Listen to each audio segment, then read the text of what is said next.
வணக்கம். ஜி தமிழ் செய்திகள் வாசிப்பது உங்கள் கோமலா ஸ்ரீதர். சோளிங்கர் நகராட்சி ஆணையர் சாலையோர உணவு கடைகளை ஆய்வு.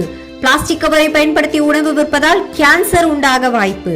ராணிப்பேட்டை மாவட்டம் சோளிங்கர் நகராட்சி எல்லை உட்பட்ட பகுதிகளில் சாலையோரமாக சிற்றுண்டி கடைகள், டிஃபன் கடைகள், களிக்கூழ் போன்றவை விற்பனை செய்கிறார்கள். இந்த கடைகளில் உணவு அளிப்பதற்கு பிளாஸ்டிக் பேப்பர் மற்றும் பிளாஸ்டிக் கவர் பயன்படுத்துவது தெரிய வந்தது.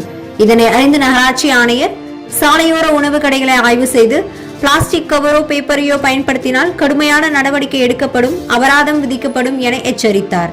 மேலும் இதுபோன்ற பிளாஸ்டிக் கவரை பயன்படுத்துவதனால் அறியாமையில் உள்ள மக்களுக்கு கேன்சர் நோய் உருவாக வாய்ப்புள்ளதாகவும் இதை பயன்படுத்தக்கூடாது என எச்சரித்தார். மீறி நடப்பவர்கள் மீது கடுமையான தண்டனை மற்றும் அபராதம் விதிக்கப்படும் என கூறினார். அந்த அம்மா சொன்னா அந்த அம்மா செய்து நீ ஏன்னு சொல்லிட்டு போன நீ எப்படி செய்கிறேன் அப்புறம் ஓன் அழுகிற தவிர நான் இவ்வளோ நாள் வந்து பாயிண்ட் அவர் கேன்சல் வரணும் போதுங்க. அப்புறம்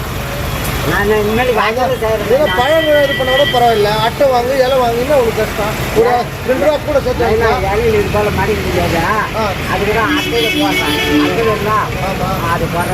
நாளைக்கு பார்த்தோன்னா நீ எவ்வளோ சம்பாதியோ அதை கையில் போட்டுக்கணும். சரியா சரியா ஏன்னா ஏதோ கஷ்டப்படுறவங்களாம் ரொம்ப தொடர்பு வேற ஒன்று